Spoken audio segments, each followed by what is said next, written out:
بسم اللہ الرحمن الرحیم۔ السلام علیکم۔ ناہید عالمز گائنی گائیڈ کے فورم پر آپ سب کو خوش آمدید۔ آج ہم بات کرتے ہیں دمہ یعنی استھما کیا ہے، کیوں ہوتا ہے اور اس کی علامات کیا ہیں۔ ویڈیو کو آخر تک ضرور دیکھیے گا تاکہ آپ کو اس کے بارے میں مکمل معلومات مل سکیں۔ دمہ سے بچاؤ کی تدابیر، اس کے لیے مفید خوراک اور علاج کے بارے میں انشاءاللہ ہم اگلی کسی ویڈیو میں بات کریں گے۔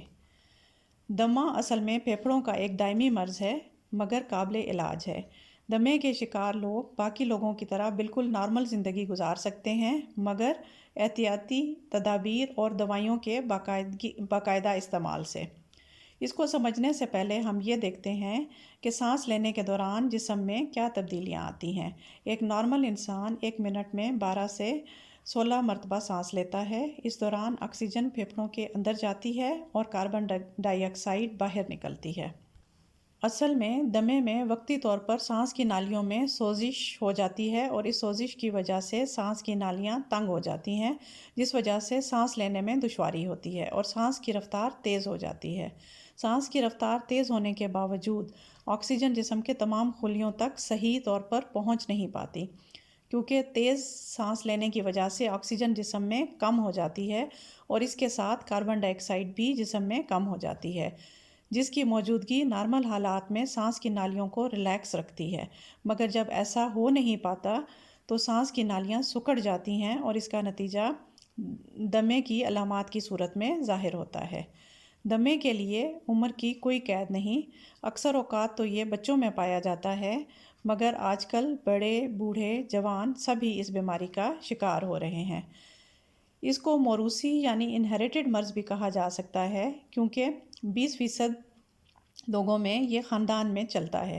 80% میں یہ ملٹی فیکٹوریل ڈیزیز ہے، یعنی ایک سے زیادہ عوامل اس کا سبب بنتے ہیں۔ اگر ماں اور باپ دونوں ہی اس بیماری کا شکار ہوں تو بچے میں ہونے کا چانس تقریباً 40% تک ہوتا ہے۔ بعض اوقات تو ایسا بھی ہوتا ہے کہ بچوں میں دمہ بلوغت تک پہنچنے سے پہلے ہی ختم ہو جاتا ہے یا اس کی شدت کم ہو جاتی ہے، مگر یہ ضروری نہیں ہے۔ آج کل اسموگ اور موسم کی تبدیلی کے باعث سانس کی بیماریاں بہت حد تک بڑھ رہی ہیں۔ کچھ لوگوں میں دمہ موسمی بھی ہو سکتا ہے اور انہیں وقتی طور پر دوائی استعمال کرنا پڑ سکتی ہے، مگر اکثر اوقات دمے کی دوائی باقاعدگی سے لینی پڑتی ہے۔ اب دیکھتے ہیں دمے کی وجوہات کیا ہیں، یعنی کازز آف استھما۔ دمے کی مین وجہ تو الرجی ہے۔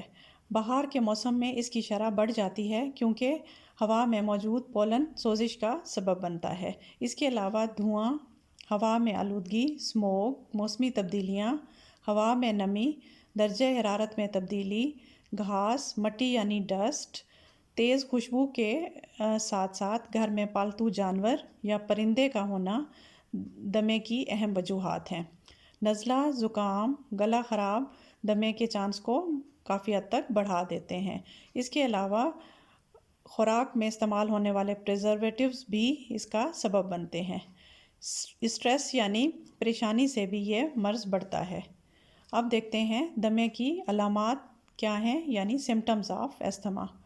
سانس لینے میں دشواری، چھاتی میں کھچاؤ یا درد، کھانسی، سانس لینے کے ساتھ سیٹیوں کی آواز کا آنا جسے ویزنگ کہا جاتا ہے، بات کرنے میں دشواری، چلنے پھرنے میں مشکل، سونے میں مسائل،